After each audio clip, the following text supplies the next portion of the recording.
Now boys, we've talked a lot about weird stuff on weird social media platforms on this channel, but hot diggity, does today's guy just really strike that perfect sweet spot of overly aggressive, completely out of touch with society, and just obscenely entitled. Comes from Ask Aubrey over on X, and I got some screenshots of a Bumble profile that we're gonna look at first, and then, well, he's got a link to his Reddit, which we'll get into in a second. Bio, looking for a long-term relationship or a singular friend with benefits. I don't know if he meant singular or not. I know singular is also I don't know. If you're looking for the former, please don't like my profile until you've read the link. Can't copy the link? Hand jam it in, and yes, it works. I don't really know what hand jam it in means. I think that means typing, but well, I've never heard anybody say hand jam it in instead of typing before, to be honest with you. That's a new one in the old noggin for me. P.S. If you've read the link, don't match just to argue, simply move on. And some of his details have been censored here, but we know he's 6 feet tall and an undergraduate degree. Well, listen, if you're exactly 6 feet, I don't think that's true. I think 90% of the people that say they're 6 feet are either 6'1" and don't know it, or they're 5'11". I really just don't buy it. I don't know why, but the internet has turned me against exactly 6-footers. And this card that says, I'll know we vibe on a date if you've read the following. And then he has his Reddit link, which we're supposed to hand jam into our browsers if we want to know what's over there. Thankfully, Ask Aubrey's already done that, so we're gonna start with part 1. There's 7 parts to this guy's Reddit profile. He really just sat down and started Hemingwaying it out over there, and we're gonna go through every sweet syllable of it. Swipe right, read this first. Also, it's been up here for 5 months, which is crazy, because that means he's had enough negative interactions to have to put "don't argue" on his profile and still hasn't taken this post down. If you're reading this, then I assume it's because you followed the link on my dating profile or you hand jammed it in. If so, then you've made the first step in determining whether we're the right fit for each other and if I warrant the swipe. Now, as you're probably aware, online dating can be quite exhausting and a bit overwhelming. So in an effort to circumnavigate this exhaustion, I've added this link in my bio so I can better filter through the randomness that is online dating, and hopefully save myself some time when going through the motions with users who gravitate to my profile. Yeah, boys, I get so much attention on Bumble, I need something to help sift through all the ladies out here. I mean, they're hand over fist. I'm being hit with sodden pantaloons every time I turn around. I just need something to make sense of all of this, because it's just, there's so many people gravitating to my profile. There's a little bit too much randomness. So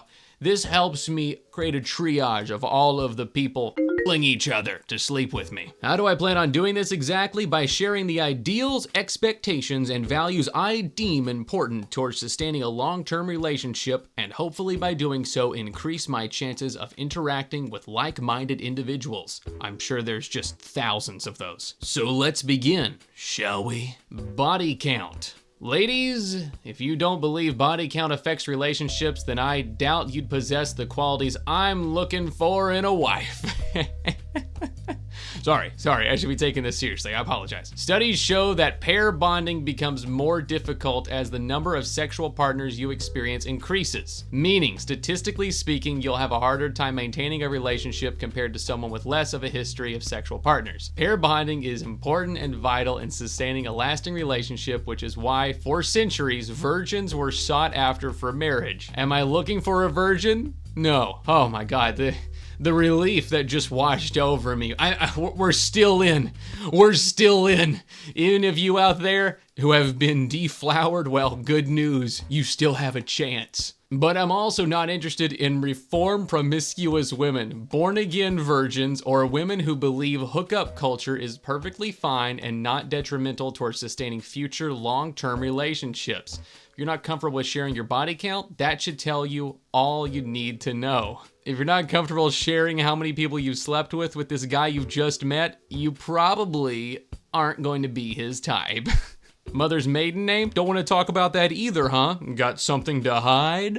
Also, I don't know what born again virgin means. I've never met one of those. I've never heard of that. And I don't really know why that's enough of an issue for him to put in here, but I guess tell me in the comments. Male friends. Ladies, as he starts both of these with ladies for some reason.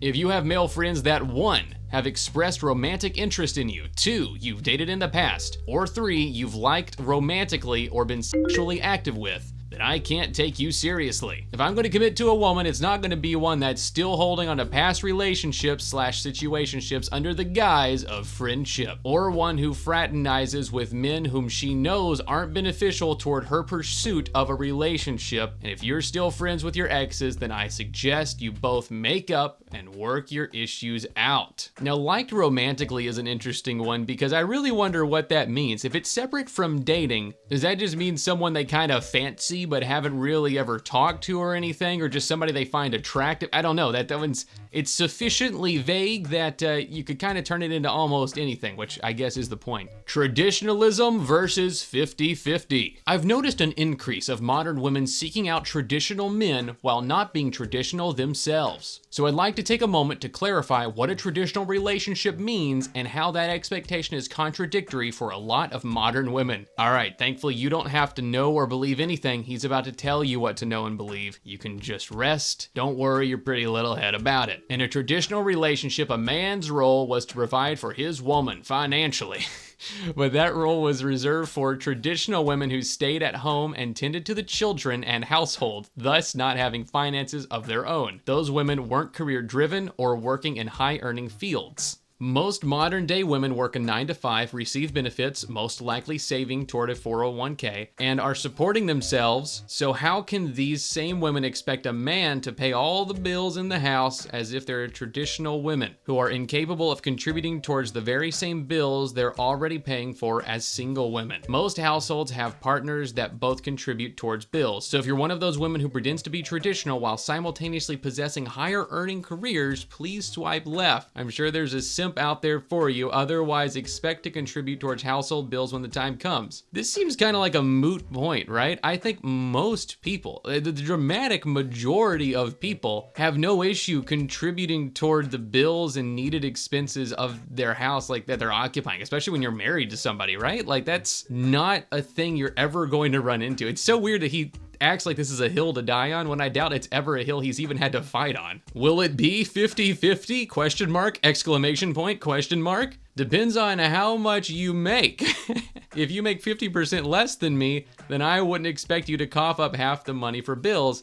It'll be proportional to how much you make. The less you make, the less you contribute. The more you make, the more you contribute. However, I'd never make you contribute more than me regardless of how much you make. So if they make less, then they contribute less than you. If they make more, they'll contribute the same as you. But why is it that if they make way more than you, they don't contribute more than you? I'd never make you contribute more than me regardless of how much you make. That's not really how this whole thing works. If you marry, I don't know, a really rich woman who's like a high power executive and she's bringing home $130K a year and you're like a McDonald's fry carrier, not that McDonald's workers are bad, but like, it's less money than this high-end executive, so why wouldn't she pay more? I don't know, it just doesn't seem like equality. If you're trying to do this whole absolute pay stub kind of equality, I don't really see how that makes any sense. Also, this does mean you're gonna have to bring your tax returns on the first date, just to be clear. He's gonna have to know that you are telling the truth, because otherwise you could just be lying about that paycheck and, then he has to pay more. So that just won't work. Submission. For some reason, submission has become a negative talking point out here in the dating market, but I'm not surprised. The feminist movement has told women they're equal to men in all aspects of life, and not just from a human rights standpoint. And as a result, you have more women who are masculine mentally. Ladies, are you masculine mentally? Overly competitive and standoffish when it comes to dealing with members of the opposite sex, with many seeking out relationships without the capability capability of listening or comfortably following the direction of a man. As ideal as egalitarianism sounds on paper, it's not the best option for relationships, in my humble opinion. And couples usually just end up picking and choosing when egalitarianism comes into play, which isn't true egalitarianism. The truth is we're not equal, but instead complement each other. Most women want a man who's going to protect them, provide for them, and lead them in their relationship. But in order to lead, one must be willing to follow.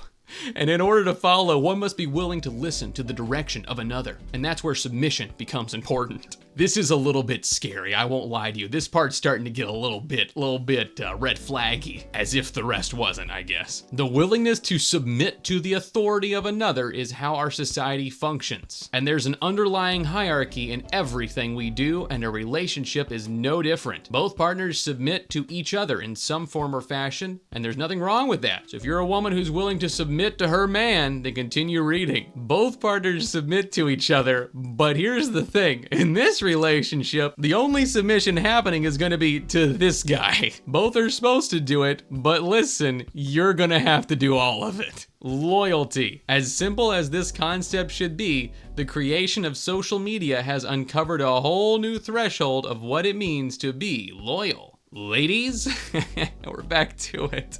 If most of your social media followers are random men who you've encountered on dating apps, or men who followed your profile because it's open, you've got some cleaning up to do. And if you're not willing to remove these followers from your profile for the benefit of a relationship, then please remove yourself from this page. Your social media footprint is important. If the majority of your posts consist of thirst traps, or bikini pics, followed by dozens of messages from men in the comment sections, I will not take you seriously. Listen, I don't even know if I need to censor some of that, but I feel like I need to. It feels so gross just reading it out loud. Ugh. Do you want a long-lasting relationship, or do you want the attention and validation you're currently getting from other men? Because loyalty doesn't just mean not having sex with other men, it's a mindset. The mindset of limiting your attention and interactions with members of the opposite sex to prevent any potential issues from arising in your relationship. It has nothing to do with insecurity or lack of trust, but more so mitigation. Of course, you can't control who approaches you in real life, but you definitely can control who has access to your social media profiles. Which again, this is kind of gray because it just goes back to what he considers a thirst trap, right? I mean, you could post a normal selfie and he could say it was a thirst trap. So it's just sort of up for interpretation, which again, it's probably kind of the point of it. Gender roles. Yes, I believe in gender roles. Do I expect you to do all the cooking and cleaning? No, but I do expect you to cook and clean more than I do.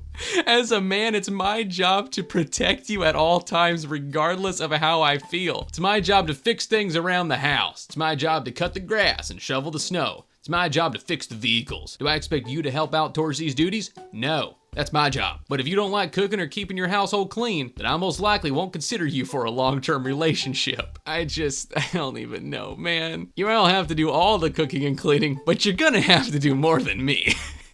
How do you even keep count? Do you have a scoreboard for the things you've done? Oh, hey babe, listen, I'm at 51%. That's not gonna fly. I'm gonna need you to repaint the living room. Tattoos and piercings. Ladies, if you have unorthodox tattoos or piercing, then I most likely won't take you seriously. What do I mean by unorthodox? I actually was about to ask that. Tongue piercings, piercing, piercings, lip piercing, Medusa, Lebred, Jestrum, Dahlia, snake bites, etc. Cheek piercings, chest piercings / tattoos, back piercings, face tattoos. With that said, I have no issues with classy tattoos or piercings, as I have both myself. But in my humble opinion, not very humble, but keep going, the ones I've listed aren't classy and a turnoff for me. Will I make exceptions? Sure, just depends. I'm gonna be real with you, I don't know if most of those piercings are unorthodox. Like, one, you only think they're unorthodox because you don't see them that much, but some of those you wouldn't really see in normal interactions anyway. But also, like, if somebody has a lip piercing, it's not that unorthodox. It's pretty normal. Like, if I'm at a restaurant and you know, a person has a lip piercing, I'm not like, oh, great heavens, or I even think it's an oddity, you know? It's just kind of, all right, that's pretty normal. Fitness. Physical fitness is important to me. If it's not important to you, and you don't care about your appearance or physical fitness, then I most likely won't take you seriously. You don't have to be a bodybuilder, but hopefully you have some discipline in maintaining a healthy physique. I'd really love to know what he looks like. I just, man, I hope he has at least one shirtless picture on his profile so we can get a little bit of a reference for what he thinks is the discipline for maintaining a healthy physique. Or would that be too much thirst trap material for his profile, and you know, he doesn't want to disrespect his partner or anything. I don't know. Conclusion, if you're still here, thanks for sticking with me, brother. It hasn't been easy. It ain't been without severe and intense effort, I can tell you that. I've touched most of the potential points of contention. Brother, you touched a lot. I've experienced over the course of my dating history. I know I may come off as picky, but at the end of the day, I want my next relationship to be my last. I think your last relationship has already come and gone, my guy. So this is my way of ensuring only like-minded individuals like my profile. I'm looking for quality, not quantity, and hopefully the values/viewpoints I presented resonate with you. Oh my God, we're finally at the end. And the TLDR of all of this is from Tiny Hermione here, who comments on his Reddit post saying, well, he's a virgin with a porn addiction who's turned on by women with piercing but hates that he is. Probably secretly wants a goth girlfriend with a big spicy piercings and tattoos. He doesn't make much, wants her to split the bills, work full-time, and still do the housework and cooking. Also, it's really important that you haven't slept with anyone else, so you'll go along with his BDSM fantasies without noticing bro is bad in bed. Jesus Christ, this is going knives out, boys. And yeah, he wants to hook up, but just with a traditional girl. Where's my pierced goth virgin mommy who will split the check, have sex on the first date, and then make me cookies and milk without complaining she didn't get off? Who knows, bro? Who the